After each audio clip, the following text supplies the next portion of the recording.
हमेशा क्या होंगे, अ ट्रायंगल हैव, एक ट्रायंगल में क्या होंगे, हाँ 3 साइड, बिल्कुल क्या होंगे 3 वर्टेक्स और क्या होंगे 3 एंगल्स। और जो सम होगा, the sum of all angles of a triangle is 180। और ट्रायंगल के सभी एंगल्स का सम जो होता है हमारे पास वो कितना होता है, 180। बात समझ में आई? तो हमारे पास ट्रायंगल में क्या है बेटे, 3 वर्टेक्स है, तो ये वर्टेक्स हैं जहां पर आपके कॉर्नर पॉइंट मिल रहा है ना, इन्हें आप वर्टेक्स कहते हैं। जहां पर दो साइडेड एक दूसरे से क्या है बेटे, इंक्लिन्ड है, उसे एंगल कहते हैं। ये दो साइड इंक्लिन्ड है इसलिए हम एंगल कहते हैं। और ये जो हमारे पास 3 साइड है जिन्हें हमने मिलाकर क्या बनाया ट्रायंगल, ये हमारे पास साइड है। कौन कौन सी, ए बी, बी सी और सी। अगर आप देखें तो हमारे पास ट्रायंगल के ना बेटे टाइप्स हैं, कुछ टाइप्स ऑफ ट्रायंगल। तो अगर हम टाइप्स ऑफ ट्रायंगल की बात करें तो पहले हम बात करेंगे on the basis of side, on the basis of side, ठीक है। फिर आप बात करेंगे ऑन द बेसिस ऑफ, फिर आप बात करेंगे on the basis of angle. तो on the basis of side के लिए अगर आप बात कर रहे हैं तो on the basis of side there are 3 types of triangle. First one is equilateral triangle, ठीक है, इक्विलैटरल ट्रायंगल। एक ऐसा ट्रायंगल जिसमें आपकी सभी साइड और सभी एंगल आपस में क्या होते हैं, इक्वल। एक ऐसा ट्रायंगल जिसमें सभी साइड्स और सभी एंगल आपके आपस में क्या होंगे, इक्वल होंगे, तो वो ट्रायंगल कहलाएगा आपका इक्विलैटरल। इसमें सभी एंगल इक्वल होते हैं आपके, ए एंगल किसके इक्वल है, बी एंगल किसके इक्वल है, सी, और सभी एंगल आपस में कितने डिग्री के इक्वल है, 60। अगर हम दूसरे एंगल की बात करें तो बेटे दूसरा हमारे पास होगा आइसोसेलेस। क्या होगा, आइसोसेलेस ट्रायंगल। आइसोसेलेस ट्रायंगल एक ऐसा ट्रायंगल होगा जिसमें कोई भी दो साइड आपस में क्या है, इक्वल। तो हमारे पास क्या है, मान लीजिए ए बी बी सी के इक्वल है, तो बेटे अगर ये ऑपोजिट साइड इक्वल है ना तो इसके ऑपोजिट एंगल भी इक्वल होंगे। इसका मतलब एंगल बी किसके इक्वल होगा, एंगल सी के। थर्ड है हमारे पास क्या है, स्केलर ट्रायंगल। थर्ड है हमारे पास स्केलर ट्रायंगल। थर्ड क्या है हमारे पास, स्केलर ट्रायंगल।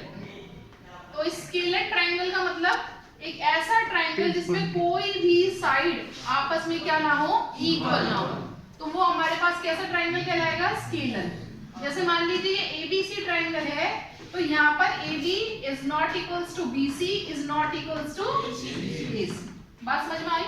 ये तो बहुत आपने बहुत ही प्राइमरी है, आपने पढ़ रखा है सब कुछ, बस इसे थोड़ा सा रिवाइंड कर रहे हैं। On the basis of angle अगर आप बात करें तो on the basis of angle कितने टाइप्स के हमारे पास ट्रायंगल होते हैं, बताइए बेटे। On the basis of angle हमारे पास 3 तरह के क्या होंगे ट्रायंगल। फर्स्ट वन इज क्या होगा, acute angle triangle. Acute angle triangle, acute angle triangle का मतलब एक ऐसा ट्रायंगल जिसमें हर एक एंगल क्या होगा, more than 0 degree, more than 0 degree, but less than 90। Acute angle triangle का मतलब है एक ऐसा ट्रायंगल जिसमें हर एक एंगल 0 डिग्री से बड़ा हो बट 90 से छोटा हो, तो वो एंगल कैसा होगा, ट्रायंगल कैसा होगा, acute angle triangle. Right angle triangle. बेटे एक बात आपको बता दूं, आप लोग है ना जितना इजी आप समझ रहे हैं ना, देखो एक छोटी सी बात है, ट्रायंगल में एक एंगल कितनी डिग्री का होगा, 90, ठीक है। मान लीजिए एबीसी ट्रायंगल है तो इसमें एक एंगल कितने डिग्री का होगा, 90, और बाकी दोनों एंगल कैसे होंगे, एक्यूट। बाकी दोनों एंगल कैसे होंगे, एक्यूट। इसमें क्या होगा, सिर्फ और सिर्फ एक एंगल 90 डिग्री का होगा। जब एक एंगल 90 डिग्री का है इसीलिए क्या कहलाया जा रहा है, एक्यूट। एक और बात बता देते बेटे, हाइपोटेनस इसकी सबसे बड़ी साइड होती है।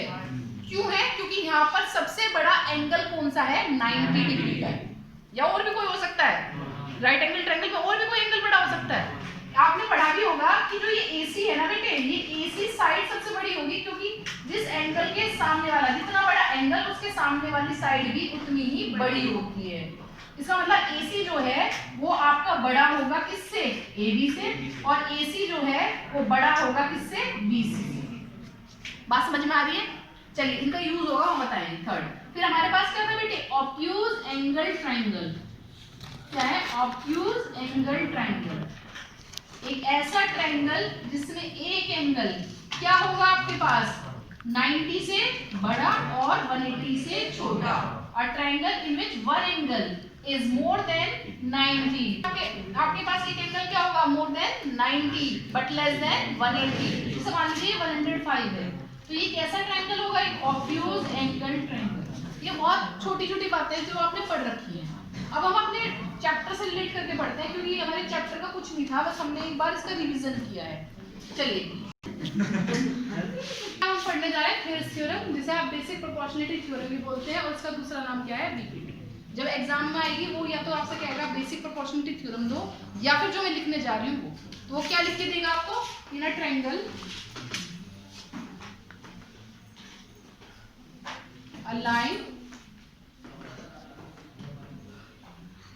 a line intersect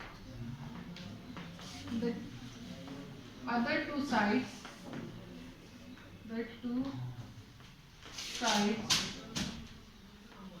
of triangle at two distinct point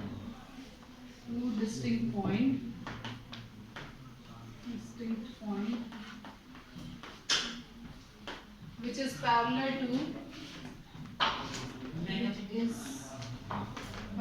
to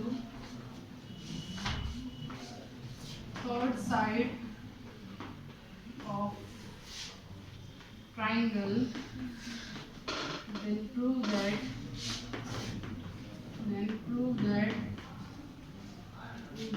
the line divides the triangle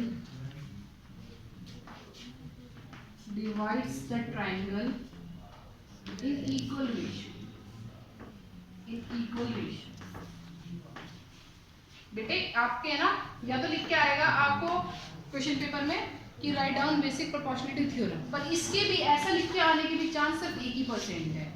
लिख के क्या आएगा, उसे क्वेश्चन का फॉर्म बना के देगा। क्योंकि देखो बहुत इजी है आपको ये जज करना कि ये थेल्स थ्योरम है, तो आपको पता चल जाएगा क्या लिखना है। वो बच्चों को कैसे फंसाएगा, क्वेश्चन वही देगा, पूछेगा भी वही, पर उसे किसकी फॉर्म देगा, क्वेश्चन की। बेटे ये सारी आपके बुक में लिखा हुआ है, मैं कोई नई चीज नहीं लिखी। इसमें क्या है वो मैं बता देती। उसने कहा इन अ ट्रायंगल, एक ट्रायंगल है, a line intersect the other two side, एक जो लाइन है ना वो इंटरसेक्ट करती है दो साइड को एट टू डिस्टिंक्ट पॉइंट, किसी दो पॉइंट पर, which is parallel to the third side. और वो जो लाइन आपने ड्रॉ की है ना जो इंटरसेक्ट कर रही है ट्रायंगल को टू डिस्टिंक्ट पॉइंट पर, वो ट्रायंगल की थर्ड साइड के क्या है, पैरेलल। तो आप ये बताइए, आप ये प्रूव करके दिखाइए कि जो लाइन आपने ड्रॉ की है ना वो लाइन आपके ट्रायंगल को क्या करेगी, इक्वल रेशियो में डिवाइड। बस समझ में? तो मैं आपको फिगर बना के दिखा रही हूं। मान लीजिए ट्रायंगल है, ये ट्रायंगल है ABC। देखो बेटे ये तीन साइड है, 1 2 3। एक लाइन जो है ट्रायंगल की दो साइड को दो पॉइंट पर क्या कर रही है, इंटरसेक्ट कर रही है। बात समझ में आ गई? जो कि पैरेलल है किसके, थर्ड साइड। बात समझ में आ गई? तो आपको ये प्रूव करना है कि जो ये लाइन है ना जिसने आपके ट्रायंगल को दो साइड को, ट्रायंगल की दो साइड को दो अलग अलग, डिस्टिंक्ट का मतलब है अलग अलग पॉइंट पर क्या किया है, इंटरसेक्ट करा है। ये लाइन आपके ट्रायंगल को क्या करेगी, इक्वल रेशियो में डिवाइड करेगी। इसका मतलब आपको क्या प्रूव करना है कि AD/DB का जो रेशियो है वो यहाँ पर AE/AC के इक्वल होगा। बात समझ में आ गई? क्वेश्चन समझ में आ गया? अब देखिए हमें इसमें गिवन क्या है, गिवन है अ ट्रायंगल, और ट्रायंगल का मैंने अपनी मर्जी से नाम दिया है बेटे ABC। ट्रायंगल तो आपको गिवन था इसमें, और इसमें लिखेंगे AB एंड AB है ना, and AC divided by line DE at point B and E respectively। बात समझ में आ गई बेटे? कुछ पूछना है? ऐसी कोई बात जो समझ में ना आ रही हो? इसमें लिखा है ट्रायंगल है ABC जिसकी साइड AB और AC किसके थ्रू आपकी डिवाइड हो रही है? DE को। D के थ्रू किस किस पॉइंट पे? D और E रेस्पेक्टिवली का मतलब है AB किस पॉइंट से डिवाइड हो रही है, मतलब इंटरसेक्ट हो रही है D से, और आपकी AC किससे आपकी इंटरसेक्ट हो रही है E से। आपको इसमें प्रूव क्या करना है? आपको प्रूव करना है कि जो ये DE लाइन है ना वो आपके ट्रायंगल को इक्वल रेशियो में डिवाइड करेगी। इसका मतलब AD अपॉन DB का जो रेशियो है वो किसके इक्वल होना चाहिए? AE upon EC। कुछ पूछना है यहाँ पे? देखो बेटे, अगर मैं अब इसे सोचूं तो मैं आपको ना इंट्रोडक्शन में दो बातें बताना भूल गई थी कि अगर हम ट्रायंगल को देखते हैं, नॉर्मल ट्रायंगल को देखते हैं, तो उसका एरिया दो ही बेसिस पर निकाल सकते हैं। या तो मुझे उसका बेस और हाइट दिया हो तो लगा दूंगी 1/2 बेस इनटू हाइट, या फिर मुझे तीनों साइड दी हो और मैं उसमें लगा दूंगी हेरोन्स फार्मूला जो होता है उसका semi parameter S = A + B + C/2 और एरिया के लिए फार्मूला होगा S × S - B S - C, है ना बेटे? पर अगर हम इसमें देखें अभी फिलहाल की कंडीशन में, ना तो मेरे पास बेस हाइट है और ना ही मेरे पास तीनों साइड है, और मुझे क्या निकालना है? एरिया ऑफ ट्रायंगल निकालना है। समझ रहे हो आप इस बात को? यस दीदी। तो बेटे जब वो चीजें नहीं होती तो हमें अपने पास से उनका कंस्ट्रक्शन करना होता है, बनानी पड़ेंगी, क्योंकि एरिया तो हर हालत में निकालना है, रेशियो तो हर हालत में दिखाना है। तो हम उसी के रिस्पेक्ट में क्या निकालना है बेटे? इसको कुछ कंस्ट्रक्शन करना है। कंस्ट्रक्शन क्या करी मैंने? ड्रॉ किया, draw DM perpendicular to AC and EF perpendicular to AB। बात समझ में आ गई क्या? मैंने क्या ड्रॉ किया बेटे? DM जो कि परपेंडिकुलर है किस साइड पर? AC पर, और EF जो कि परपेंडिकुलर है किस साइड पर? AB। बात समझ में आ गई? क्योंकि बेटे मैंने क्या बना दिया? परपेंडिकुलर बना दिया, और बेस तो मुझे कहीं ना कहीं से मिल ही जाएगा जिसके थ्रू मैं क्या निकाल पाऊंगी? एरिया निकाल पाऊंगी। क्योंकि मेरा मेन मोटिव यहाँ पर क्या है? AD अपॉन DB को किसकी इक्वल दिखाना? AE अपॉन EC की। तो जो भी काम चलेगा इसी के प्रोस्पेक्ट में चलेगा बेटे। चलिए ये इसी सेम प्रोसेस में चलेगा, तो हम इसका सॉल्यूशन करते हैं। चलिए जब मैंने इसमें क्या बनाया है? परपेंडिकुलर बनाया है और बेस में ढूंढ ही लूंगी, तो चलो हम है ना एरिया निकालते हैं। और एरिया निकालना है बेटे मैं यहाँ पर ADE ट्रायंगल।